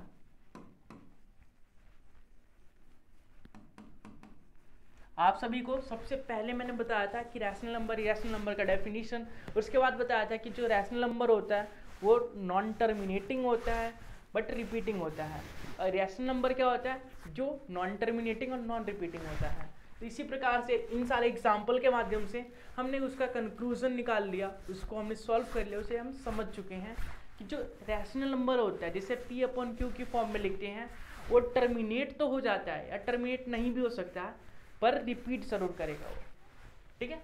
इरेशनल नंबर के कंसेप्ट में अलग होता है, ना तो वो टर्मिनेट होगा, ना तो कभी वो खत्म होगा, और ना ही वो कभी रिपीट करेगा। अगर वो ख़त्म हो जाता तो रैशनल नंबर बना लेते हैं, हम पी अपॉन क्यू के फॉर्म में लिख लेते हैं। ख़त्म नहीं होता और रिपीट नहीं करता तभी तो हम पी अपॉन क्यू के फॉर्म में नहीं लिख पाते उसे। तो ये था इस पूरे लेक्चर का महत्व, इम्पोर्टेंस। चलिए आगे बढ़ते हैं और आगे सीखते हैं नया टॉपिक, नया कंसेप्ट। बात करते हैं अगर 0.3 के ऊपर बार है, ठीक है, मान लीजिए 0.3 है, इसके ऊपर बार है। अभी बार का मतलब बताया गया था कि बार का मतलब होता है वो रिपीट करेगा नंबर। जैसे 3 है, 3 3 3 3 3 3 3 3 3 आता जाएगा आता जाएगा आता जाएगा, रिपीट करता जाएगा। तो 0.3 है, उसे पी अपॉन क्यू की फॉर्म में कैसे लिख सकते हैं हम? मैंने बताया था कि जो रिपीटिंग नंबर होते हैं नॉन टर्मिनेटिंग, और जो रिपीटिंग नंबर होते हैं वो हमारे रैशनल नंबर होते हैं। देखिए ये जो नंबर है वो नॉन टर्मिनेटिंग है बट रिपीटिंग है, तो ये रैशनल नंबर है, पी अपॉन क्यू की फॉर्म में लिखा हुआ है। तो इस नंबर को हम जो 0.33333 है, इसे पी अपॉन क्यू की फॉर्म में कैसे लिखेंगे, क्या प्रोसेस रहेगा, क्या स्टेप रहेगा, वो एक एक करके सीखेंगे। तो देखिए अगर यहाँ पे 1 के ऊपर बार है, ये 3 है, 3 के ऊपर बार है, मतलब एक पॉइंट के बाद 1 के ऊपर बार है तो 10 से मल्टीप्लाई करना होता है। अगर पॉइंट के बाद 2 के ऊपर बार है तो 100 से मल्टीप्लाई करना होता है। पॉइंट के बाद 3 के ऊपर बार है तो 1000 से मल्टीप्लाई करना होता है। 4 के ऊपर बार है तो 10,000 से मल्टीप्लाई करना होता है। इसी प्रकार से 5 के ऊपर बार होगा तो लाख से मल्टीप्लाई करेंगे। जैसे जैसे बार का संख्या बढ़ता जाएगा, बार के नंबर्स बढ़ते जाएंगे, यहाँ पे जीरोस भी इंक्रीज होते जाएंगे। 1 के ऊपर बार था तो 1 जीरो आया, 2 के था तो 2 जीरो आया, 3 के ऊपर था तो 3 जीरो आया, 4 के ऊपर था तो 4 जीरो आया। तो आप सोच रहे होंगे कि अब मल्टीप्लाई किसे करना है, इन सब नंबर से मल्टीप्लाई किसे करना है। तो लेट कर लेते हैं कि जो ये है हमारा 0.3 के ऊपर बार वो x है, ठीक है, हमने लेट कर लिया। अब ये x है, दोनों तरफ हमने 10 से मल्टीप्लाई कर दिया तो ये आ जाएगा 10x। और मैंने बताया था कि ये यही होता है हमारा, तो इसको अगर हम 10 से मल्टीप्लाई करें तो एक डेसिमल आगे खिसक जाएगा, तो 3.33333 ऐसे रिपीट करता जाएगा, ठीक है। इसको भी हम लिख लेते हैं ताकि आप लोग कंफ्यूज ना हो, आप लोग सोचिए बाहर कहाँ से आ गया, इसलिए मैं बता देता हूँ आप लोगों को। ये ऐसे कुछ, ठीक है, ये हमारा फर्स्ट इक्वेशन है, ये हमारा सेकंड है। सेकंड में से फर्स्ट को माइनस करेंगे, सेकंड में से फर्स्ट को माइनस करेंगे। सेकंड क्या है, 10x माइनस x। इसी प्रकार से 3.3333 में से 0.3333 माइनस हो जाएगा तो क्या बचेगा। यहाँ पे देखिए ये जो आगे वाला नंबर है, ये वाला नंबर है सेम है, इस पूरे नंबर में से ये वाला नंबर निकल गया तो क्या बचेगा, यहाँ पे 3 बच जाएगा। और यहाँ 10 में से x गया, 10x में से x गया तो 9x बच जाता है। ये इनटू में है तो साइड चेंज होगा तो डिवाइड में आ जाएगा 9। 3 के टेबल से कट रहा है, कॉमन फैक्टर काट देंगे, 3 1 जा 3, 3 3 जा 9, तो x की वैल्यू आ गई 1/3। मतलब x किसको माना था हमने, 0.333 को 1/3 लिख सकते हैं इसे। ये एक रैशनल नंबर है जिसमें p जो है वो आपका 1 है और q जो है वो 3 है। उम्मीद है समझ में आ गया होगा और आप समझ गए होंगे कि किस प्रकार से इसे करना है। जैसे यहाँ पे बार 1 के बाद था, 0.3 के ऊपर बार था, एक नंबर पे बार था तो हमने 10 से मल्टीप्लाई किया। यहाँ अगर कुछ ऐसा होता है 0.32, इसके ऊपर 2 के ऊपर बार होता तो 100 से मल्टीप्लाई करते हैं। अगर यहाँ पे 3 नंबर आते, 3 के ऊपर बार होता तो 1000 से मल्टीप्लाई करते। यहाँ पे 4 नंबर आते, 4 के ऊपर बार होता तो 10,000 से मल्टीप्लाई करते हैं। तो जैसे जैसे बार की संख्या बढ़ती जाएगी, जीरोस की संख्या भी बढ़ती जाएगी 1 के आगे, ठीक है। चलिए आगे बढ़ते हैं। अगला टॉपिक है representing real number on number line. Number line पे रियल नंबर को कैसे रिप्रेजेंट किया जाता है उसे सीखेंगे। तो चलिए नंबर लाइन पे रियल नंबर को रिप्रेजेंट करते हैं। देखिए 5.27 को रिप्रेजेंट करना है, तो 5.27 जो है किसके किसके बीच में आता है? एक नंबर लाइन है हमारे पास,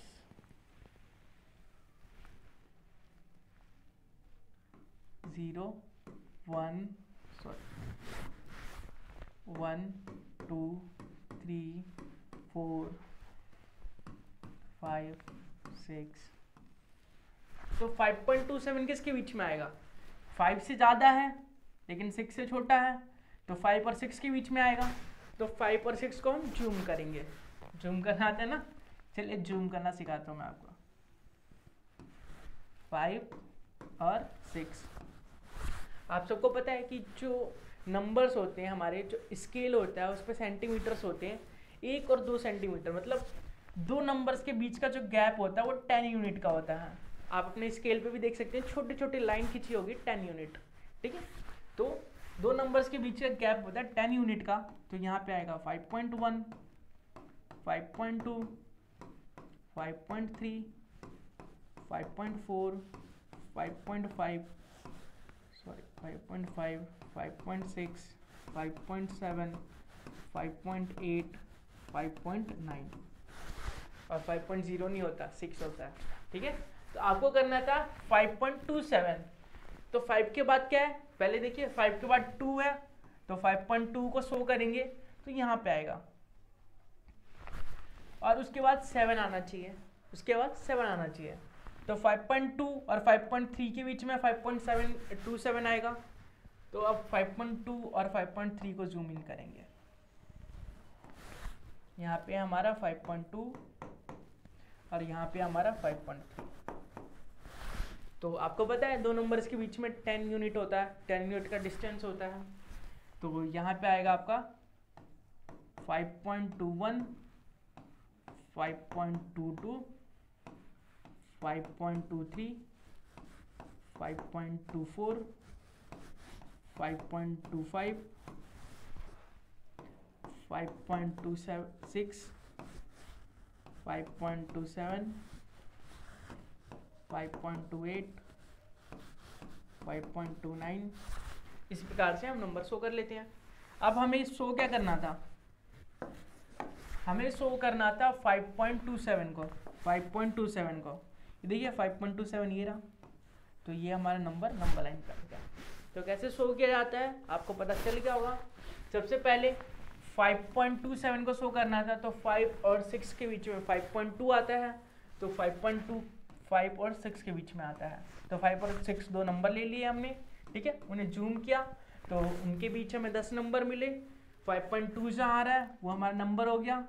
अब 5.2 के बाद उसके बाद 7 भी है, तो 5.2 और 5.3 के बीच में 5.27 आएगा, तो 2 और 5.2 और 5.3 को जूम इन कर लिया, उसके बीच में 10 नंबर होंगे, तो 5.7 यहाँ पे आएगा, तो हमने शो कर लिया इजीली। इसी प्रकार से आपको काफ़ी सारे नंबर बोल सकता है। इसके बाद जैसे 2 नंबर है, पॉइंट के बाद 2 नंबर है, पॉइंट के बाद 4 नंबर भी बोल सकता है, 5 नंबर भी बोल सकता है। तो आपको जूम इन करते जाना है, करते जाना है, करते जाना है, जब तक कि आप उस नंबर पे ना पहुंचे, ठीक है। चलिए एक और एग्जांपल देख लेते हैं। देखिए जैसे पॉइंट के बाद 4 नंबर है, तो इसे कैसे करेंगे? पहले नंबर लाइन बना लेते हैं। इतना तो पता चल ही गया होगा कि जो 2.3 है, सबसे पहले एक दशमलव के बाद एक डिजिट देखते हैं। 2.3 जो है 2 और 3 के बीच में लाई करेगा, इतना तो पता ही होगा। 2.3 2 और 3 के बीच में लाई करेगा। अब 10 यूनिट होता है तो वो लिख लेते हैं, 2.1, 2.2, 2.3, 2.4, 2.5, 2.6, 2.7, 2.8 और 2.9, ठीक है। अब हमें निकालना क्या है? 2.3 को शो करना है। सबसे पहले 2.3 कहाँ दिख रहा है? 2.3 ये वाला नंबर 2.3 आ गया। अब 3 के बाद क्या है? 4। 3 का अगला नंबर क्या है? 4। तो 2.34 किस में आएगा? 2.3 और 2.4 के बीच में आएगा। तो फिर से जूम इन करते हैं, यहाँ पे लिखेंगे 2.3 और यहाँ लिखेंगे, इन दोनों के बीच में आएगा वो नंबर 2.4। यहाँ पे आएगा पहला नंबर 2.31, 2.32, 2.33, 2.34, 2.35, 2.36, 2.37, 2.38, 2.39। ठीक है, अब हमें शो क्या करना था 2.34, 2.34 ढूंढेंगे। 2.34 कहाँ है 2.34, ये देखिए 2.34 यहाँ पे है ये वाला नंबर। तो 2.34 जो है इसके आगे क्या है 6 भी है, तो 2.346 जो होगा वो इन दोनों नंबर के बीच में लाई करेगा, 2.34 और 2.35 के बीच में। अब इसे जूम करना पड़ेगा, इसे जूम कर लेते हैं। यहाँ लिखेंगे हम 2.34 और यहाँ लिखेंगे हम 2.35। यहाँ आ जाएगा 2.341, 2.342, 2.343, 2.344,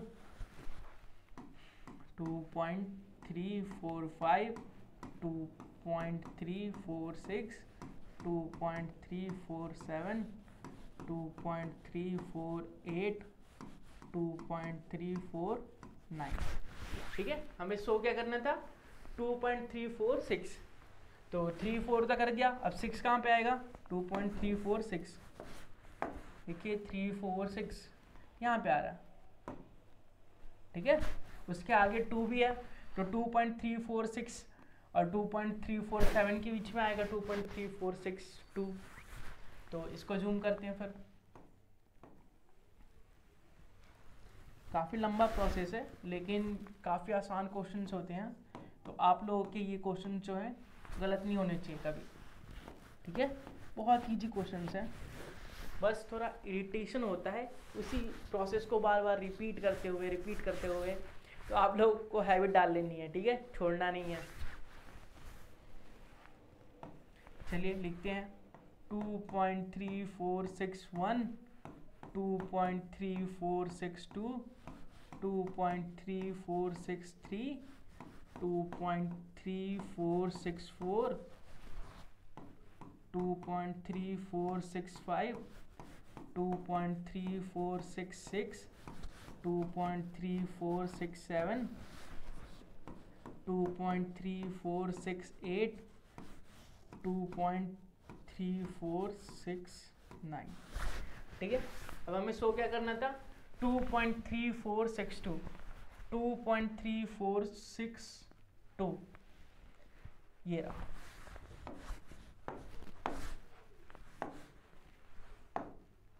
टू 2.3462 ये वाला जो नंबर है, ये जो पॉइंट है, इसी को हमें शो करना था नंबर लाइन के ऊपर, और इतने प्रोसेस के बाद 4 स्टेप के बाद हमने शो कर दिया। ठीक है, तो डेसिमल के बाद जितने पॉइंट्स हैं उस पर डिपेंड करता है कि आपके स्टेप्स कितने होंगे। डेसिमल के बाद 4 पॉइंट्स हैं तो 4 स्टेप हुए हमारे। डेसिमल के बाद अगर 3 पॉइंट होता 2 पॉइंट है तो 2 स्टेप्स हुए हमारे। इसी प्रकार के डेसिमल के बाद जितने पॉइंट्स होंगे उतने स्टेप्स होंगे।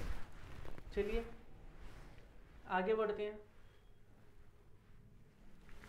देखते हैं कि ऑपरेशंस ऑफ रियल नंबर के ऑपरेशंस क्या क्या होंगे। अगर रियल नंबर को एडिशन के साथ किया जाए, अगर नंबर्स को सॉल्व किया जाए एडिशन में तो क्या होगा, डिवीजन में किया जाए तो क्या होगा, सब्ट्रैक्शन में, मल्टीप्लिकेशन में, ये सारे प्रोसेस जो होंगे नंबर्स के साथ क्या क्या होंगे, रियल नंबर पे क्या इफेक्ट पड़ेगा, किस प्रकार से सॉल्व किया जाएगा, उसको एग्जाम्पल के माध्यम से हम सॉल्व करेंगे और समझेंगे। देखिए आपके सामने पहले रियल नंबर का एडिशन है।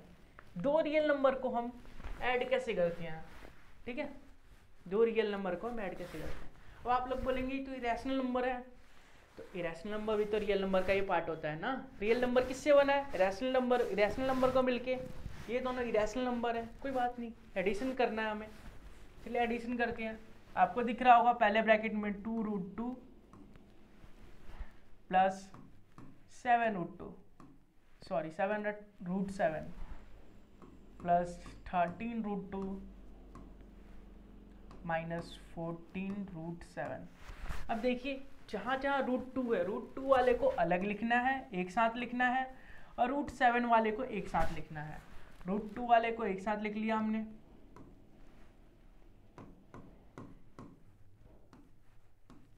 और रूट 7 वाले को एक साथ लिख लिया।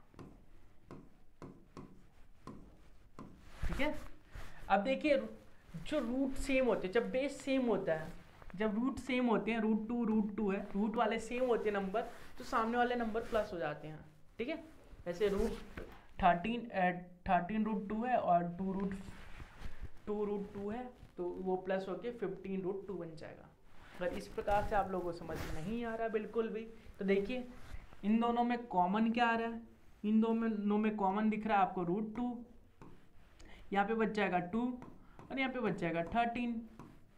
ठीक है, इसी प्रकार से देखिए इन दोनों में कॉमन दिख रहा है रूट 7, यहाँ बच जाएगा 7, यहाँ बचेगा -4। तो अंदर वाले को सॉल्व करेंगे तो ये रूट 2 और अंदर आया 15। इसी प्रकार से यहाँ पे रूट 7 और अंदर आया हमारा 7 में से 4 गया 3 बचता है, तो ये बन गया हमारा 15 रूट 2 प्लस 3 रूट 7। तो अगर रूट वाले नंबर सेम हो तो वो प्लस हो जाते हैं, माइनस हो जाते हैं और डिवाइड भी हो जाते हैं। ठीक है, अगर नहीं हो कोई बात नहीं, हम कुछ और करेंगे, देखेंगे उसका एग्जाम्पल। ऐसे क्वेश्चन जो होते हैं हमारे, जो रूट नंबर सेम होते हैं, अगर आपको प्लस नहीं करना आ रहा है तो आप कॉमन ले लीजिए, डायरेक्ट कॉमन दिख रहा है रूट 2 और रूट 2 कॉमन आ रहा है, रूट 2 कॉमन ले लिया तो 2 प्लस 13 बचा, और यहाँ से रूट 7 कॉमन ले लिया तो 7 - 4 बचा। अब यहाँ से 13 और 2 15 होता है, और यहाँ से 7 - 4 जो होता है 3 होता है। मल्टीप्लाई, ब्रैकेट का मतलब मल्टीप्लाई होता है, मल्टीप्लाई किया तो 15 रूट 2 और इसे मल्टीप्लाई किया तो 3 रूट 7 आया। ठीक है, अब कई बच्चे करते हैं मल्टीप्लाई करना है तो इसे 2 × 15 कर देते हैं, तो ऐसा बिल्कुल नहीं होता। ठीक है, ऐसा मल्टीप्लाई तब होता है जब रूट 2 और रूट 15 को करना हो। ठीक है, इसी प्रकार से हम आगे बढ़ते हैं और देखते हैं कि आगे के क्वेश्चंस कैसे करेंगे। आगे क्वेश्चन जो है वो सब्ट्रैक्शन के हैं, माइनस के क्वेश्चन कैसे करेंगे। तो देखिए पहले ब्रैकेट को सॉल्व करते हैं, 2 रूट 2 प्लस 7 रूट 7, क्योंकि माइनस है तो ब्रैकेट के बाद चेंज हो जाएगा साइन। देखिए ये प्लस का 2 रूट 2 है, ब्रैकेट के बाहर आएगा तो माइनस का 2 रूट 2 बन जाएगा। ये माइनस का 7 रूट 7 है, ब्रैकेट के बाहर आएगा तो प्लस का 7 रूट 7 बन जाएगा। ठीक है, आपको दिख रहा है यहाँ पे माइनस का 7 रूट 7 और यहाँ प्लस का 7 रूट 7, तो ये कैंसिल हो गया। यहाँ पे हमारा बच्चा 2 रूट 2 और -2 रूट 2, ये भी कैंसिल हो गया, तो आंसर आया हमारा 0। तो जो सेम वैल्यू होती है सब्ट्रैक्शन में वो कैंसिल आउट हो जाती है। अगर मान लीजिए यहाँ पे आपका 4 रूट 2 होता और यहाँ पे 2 रूट 2 होता, तो इसे सॉल्व कैसे करते हैं। कॉमन क्या आ रहा है, 2 कॉमन आ रहा है, रूट 2 कॉमन आ रहा है, 4 - 2 कर देंगे तो 2 आ जाएगा, तो 2 रूट 2 आपका आंसर आ जाएगा। तो इस प्रकार से सब्ट्रैक्शन में इसे यूज किया जाता है रियल नंबर का। इसी प्रकार से देखते हैं मल्टीप्लिकेशन में कैसे किया जाता है। देखिए आपको मल्टीप्लाई करना है 7 रूट 7 मल्टीप्लाई -4 रूट 7। ठीक है, तो मल्टीप्लाई करने के लिए रूट वाले अलग मल्टीप्लाई होते हैं और जो कांस्टेंट वैल्यू है, जो नंबर्स हैं, रूट के बाहर जो नंबर्स हैं वो अलग मल्टीप्लाई होते हैं। ठीक है, और आपको एक बात ध्यान रखनी चाहिए कि जो रूट के नंबर होते हैं, सेम रूट वाले नंबर होते हैं, जैसे रूट 7 रूट 3 जितने भी रूट के सेम नंबर होते हैं, यहाँ पे जो नंबर है वो इनटू में यहाँ पे नंबर है, तो मल्टीप्लाई करके रूट के बाहर निकल जाते हैं। सर रूट 7 को रूट 7 से मल्टीप्लाई करेंगे तो 7 आएगा, रूट 3 को रूट 3 से मल्टीप्लाई करेंगे तो 3 आएगा, रूट 2 को रूट 2 से मल्टीप्लाई करेंगे तो 2 आएगा। ये कैसे होता है चलिए बताता हूँ मैं। सबसे पहले इन दोनों को मल्टीप्लाई करेंगे तो 7 चौक 28 होगा माइनस का, ये रूट वाले नंबर जो है मल्टीप्लाई हो जाते हैं। मैंने बताया था आप लोगों को, देखिए मैंने यहाँ पे बताया था कि रूट 2 और रूट 15 को मल्टीप्लाई करें, रूट वाले नंबर है दोनों रूट के अंदर है तो मल्टीप्लाई होके एक ही रूट में आ जाते हैं। ठीक है, 2 रूट 15, 2 × 15 रूट के अंदर। तो इसी प्रकार से यहाँ पे होगा, एक ही रूट लग जाएगा और दोनों नंबर मल्टीप्लाई हो जाएंगे। 7 इंटू 7 ये 28, 7 इंटू 7 होता है 49, और 49 जब रूट से निकलता है 7 का स्क्वायर होता है 49, 49 जब रूट से निकलेगा 7 बन जाएगा। तो यहाँ पे 28 इंटू 7 आ सकता। तभी मैंने आप लोगों से बोला कि √7 इंटू √7 होगा, तो डायरेक्ट हम 7 लिखेंगे। बार बार इसे ऐसे करके नहीं दिखाएंगे, क्योंकि हमें पता है √7 मल्टीप्लाई √7 जो होता है वो 7 होता है। ठीक है, चलिए इसे मल्टीप्लाई कर लेते हैं। 8 सत्ते 56, 5 बच गया, 7 19 14, 14 और 5 19, तो 196 आपका आंसर आ जाएगा। सबका आ गया होगा इसी में उम्मीद करता हूँ, और सब इंजॉय कर रहे होंगे वीडियो को। ज़रूरी नहीं है आप इस वीडियो को एक साथ देखें, थोड़ा थोड़ा करके आप डोज की तरह ले सकते हैं इसे। काफ़ी इंपॉर्टेंट वीडियो है, तो बिल्कुल भी बोर होकर नहीं देखना, इंजॉय करके देखना इस वीडियो को। पानी पीते रहिए, चाय कॉफ़ी पीते रहिए बीच बीच में, और बीच में थोड़ा ब्रेक लीजिए, और फिर उसके बाद इस वीडियो को कंटिन्यू कीजिए। पर वीडियो को पूरा देखना है क्योंकि बहुत ही इंपॉर्टेंट टॉपिक है। चलिए आगे क्वेश्चंस देखते हैं। डिवीजन में अगर रूट के अंदर हो रियल नंबर तो हम कैसे करेंगे, क्योंकि नॉर्मल डिवीजन तो हम कर लेते हैं, लेकिन रूट के अंदर हो तो कैसे करेंगे। देखिए जो नॉर्मल नंबर डिवाइड हो रहा है उसे तो डिवाइड करेंगे हम, ठीक है। जैसे 4 दूनी 8 हो रहा है तो 2 तो लिख देंगे इसे 2, और ये जो 2 छोटे छोटे रूट है ना, 2 छोटे छोटे रूट, इसे एक रूट के अंदर भी हम लिख सकते हैं, ठीक है, ऐसे भी लिख सकते हैं। तो 2 छोटे छोटे अलग अलग रूट है उसे एक रूट के अंदर भी हम लिख सकते हैं, और फिर इसे कैंसिल कर देंगे। 7 या 21, तो आ जाएगा 2√3, 2√3 आपका आंसर हो जाएगा। तो डिवीजन में जो रूट वाले नंबर अलग अलग होते हैं उसको हम एक साथ लिख सकते हैं, एक बड़ा रूट लगा के, इसको ऐसे एक साथ लिख सकते हैं हम बड़ा रूट लगा के, ठीक है। ये कंसेप्ट समझाना था, इसलिए मैं ऐसे क्वेश्चंस लेके आया हूँ आप लोगों के लिए, ताकि आप आसानी से समझ सके इस क्वेश्चन को, इस कंसेप्ट को। चलिए आगे देखते हैं कुछ प्रॉपर्टीज जो इरेशनल नंबर के हैं, जो आपको पता होने चाहिए, जो आपको क्वेश्चन करते समय ध्यान रखने चाहिए। आप लोगों को अगर ये प्रॉपर्टीज याद होगी तो आप देख के ही आंसर बता सकते हैं कि आंसर जो है रैशनल में आएगा कि इरेशनल में आएगा। पहली प्रॉपर्टी बोलती है कि negative of an irrational number is an irrational number. Negative irrational number का होगा तभी वो इरेशनल नंबर ही होगा। मान लीजिए √2 है, √2 क्या है, इरेशनल नंबर है। क्या -√2 रैशनल नंबर बन जाएगा? -√2 भी तो इरेशनल नंबर ही है। -√2, -√3, -√5, माइनस का पाई, ये सारे हमारे इरेशनल नंबर हैं, ठीक है। और इरेशनल नंबर भी लिमिटेड नहीं है हमारे पास, अनलिमिटेड इरेशनल नंबर है, जिसे कभी भी समाप्त नहीं हो सकता, वो चलता जाएगा, ठीक है।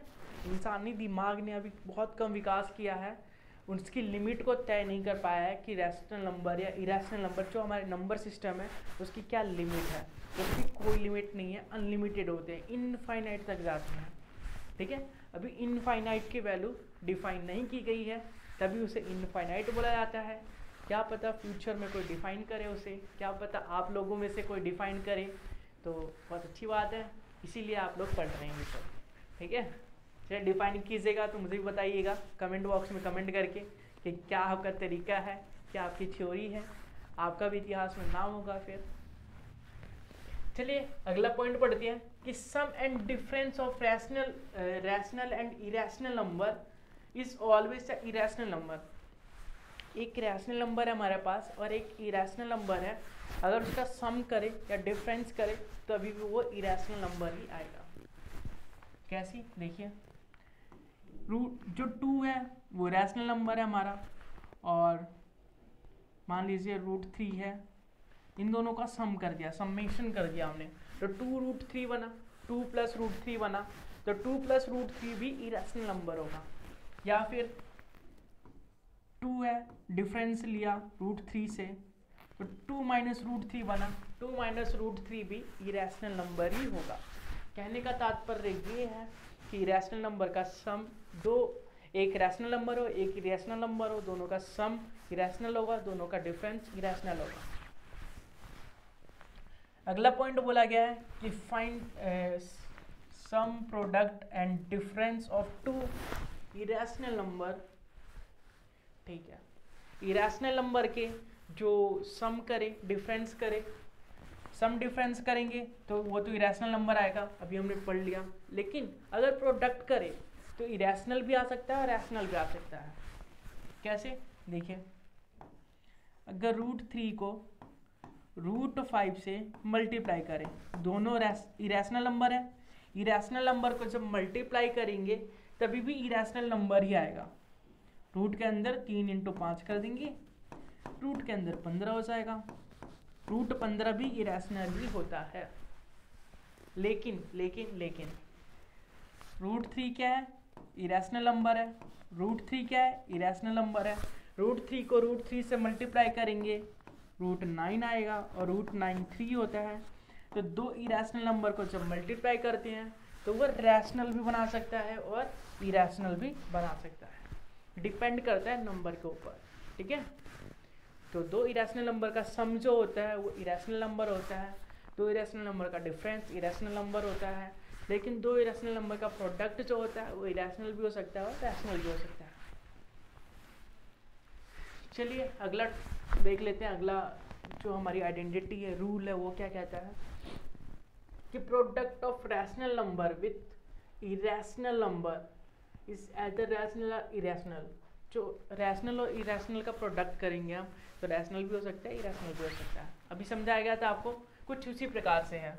तो आप लोग इसे मुझे कमेंट करके इसके एग्जाम्पल्स बताएंगे कि किस प्रकार से इसे प्रूफ किया जाए। और मेरी तरफ से आपके लिए छोटा सा स्माइल करते रहिए, क्योंकि स्माइल करना बहुत ज़रूरी है। किसी भी प्रॉब्लम का सॉल्यूशन हम स्माइल से निकाल सकते हैं।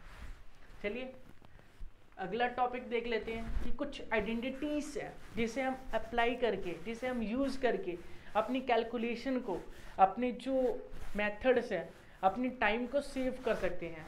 ठीक है, इसीलिए ये आइडेंटिटीज़ बनाई जाती है कि इसे अगर आप रट लेते हैं, रटना तो ना कहेंगे, समझ लेते हैं, तो आप अपनी कैलकुलेशन को, अपनी स्पीड को बढ़ा सकते हैं। तो चलिए कैसे यूज़ करते हैं वो बताता हूँ मैं आपको। जैसे रूट के अंदर ए बी है तो उसे लिख सकते हैं √a × √b। देखिए रूट के अंदर 15 लिखा है, या फिर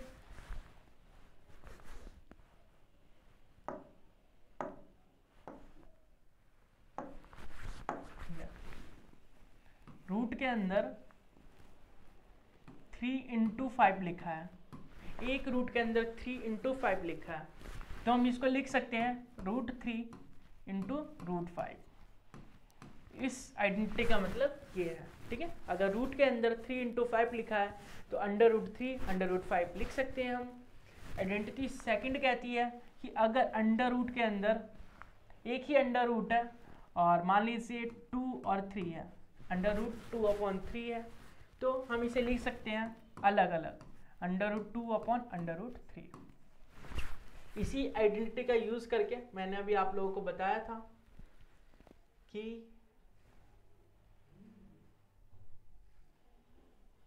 इसी आइडेंटिटी का यूज़ करके मैंने आप लोगों को अभी समझाया था।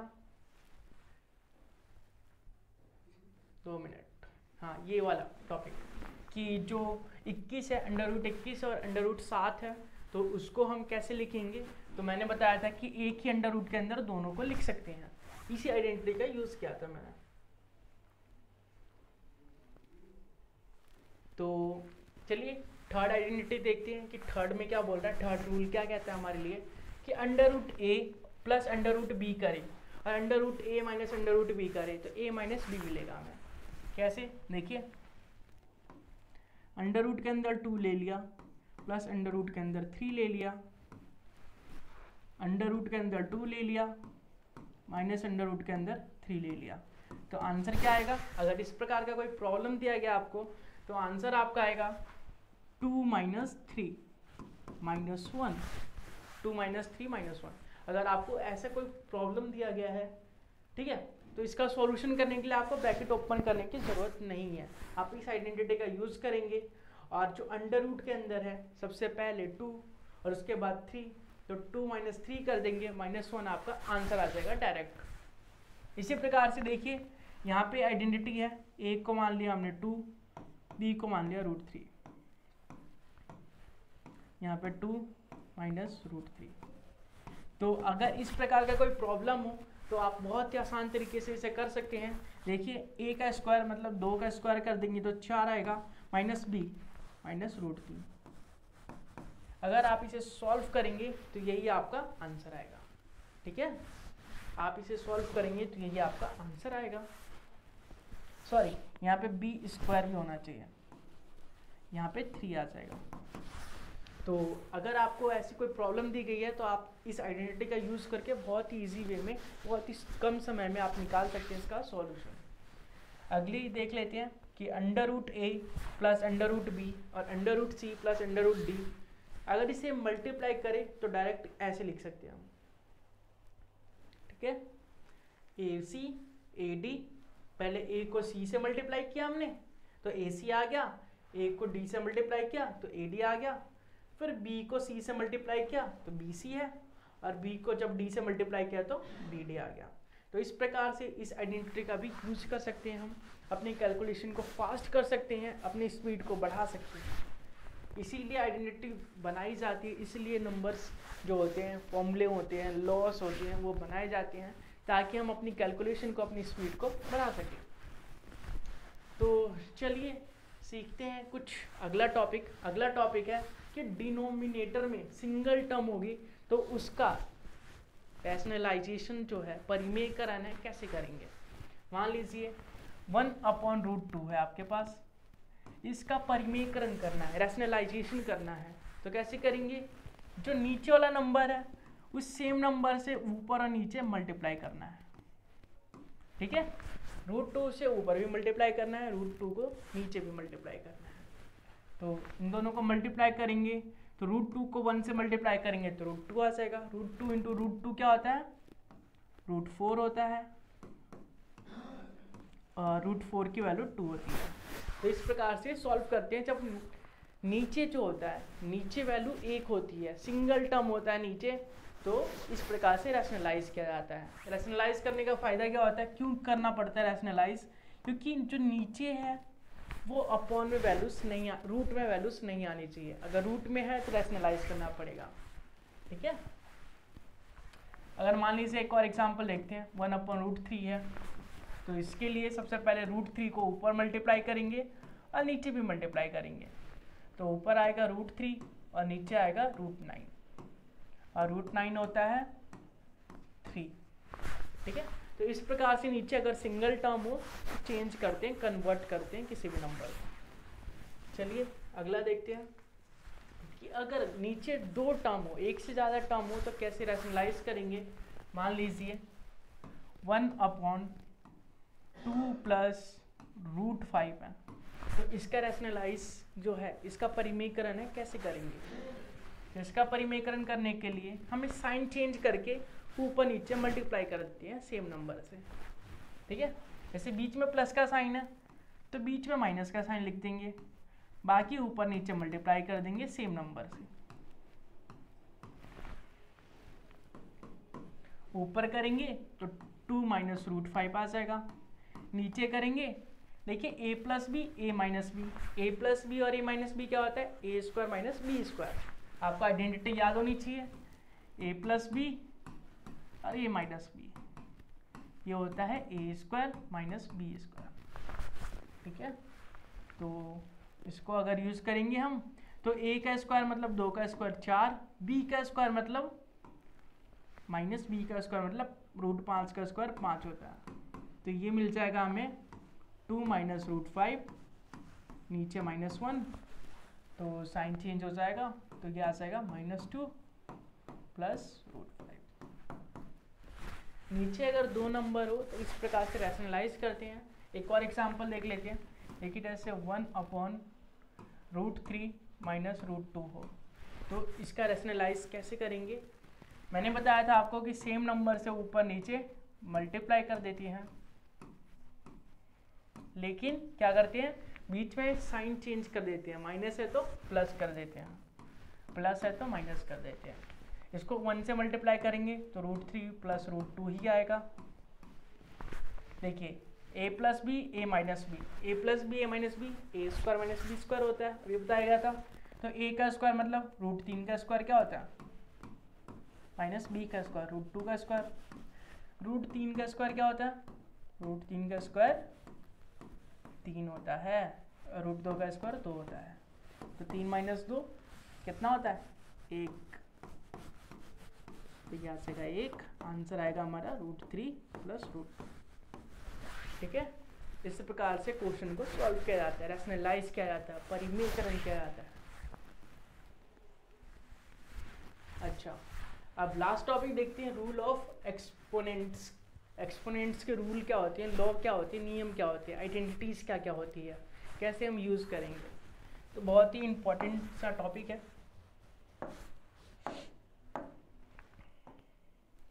देखिए पहले मैं रूल लिख लेता हूँ ताकि आप लोग अच्छे से समझ पाए। पहला रूल होता है, अगर a की पावर m है क्रॉस a की पावर n है, जब बेस सेम होता है, बेस सेम होता है तो पावर ऐड हो जाती है, a की पावर m प्लस n हो जाती है।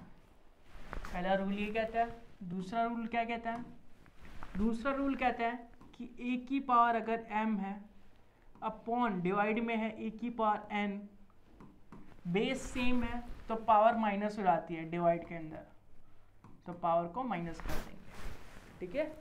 तीसरा रूल क्या कहता है कि अगर a इंटू बी की पावर जो है वो m है, तो इसको हम लिख सकते हैं a की पावर m b की पावर m।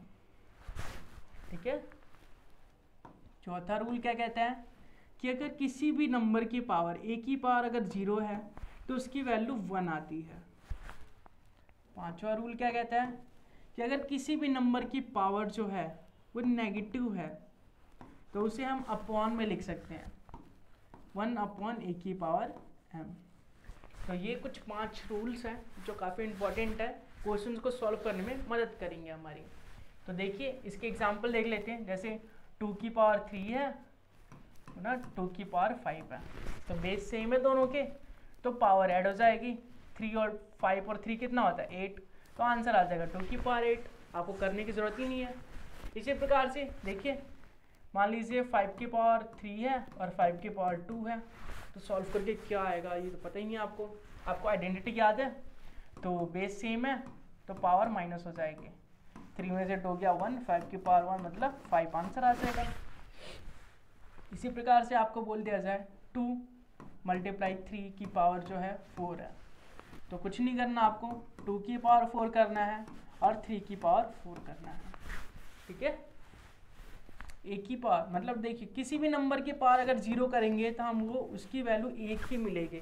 किसी भी नंबर की पावर, दुनिया में जितने नंबर है, इनफाइनाइट नंबर है, उनकी पावर अगर हम 0 करते हैं तो आंसर 1 ही मिलेगा हमें। इसके पीछे काफ़ी अच्छा लॉजिक है, काफ़ी अच्छा एक्सप्लेनेशन है जो काफ़ी लंबा टाइम ले सकता है, तो इसलिए मैं बाद में बताऊँगा आप लोगों को, जब आप लोग कमेंट करके बताएंगे कि इसके ऊपर टॉपिक बनना चाहिए, वीडियो बननी चाहिए कि नहीं।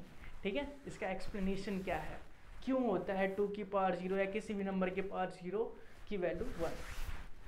इसी प्रकार से देखिए अगर मान लीजिए 2 की पावर -2 है तो इसे लिख सकते हैं 1 अपॉन 2 की पावर 2 या 1 अपॉन 4। तो इस प्रकार भी हम इससे लिख सकते हैं। तो उम्मीद है आप लोगों को ये सारे रूल समझ में आ गए होंगे। उम्मीद करता हूँ कि आप लोगों को ये सारे रूल समझ में आ गए होंगे और सारी वीडियो को अच्छे से देखा होगा आपने, सारी वीडियो से अच्छा कुछ सीखा होगा, अच्छा कुछ इम्प्रूवमेंट किया होगा और अपने एग्ज़ाम के अंदर भी अच्छा स्कोर करेंगे। तो ऐसी मैं उम्मीद करता हूँ। वीडियो पसंद आए तो वीडियो को लाइक ज़रूर से कीजिए, कमेंट अपना फीडबैक दीजिए और वीडियो को शेयर भी कीजिए। साथ ही साथ मिलेंगे किसी अगले अमेजिंग टॉपिक के साथ अमेजिंग वीडियो में। तब तक के लिए बाय बाय, टेक केयर।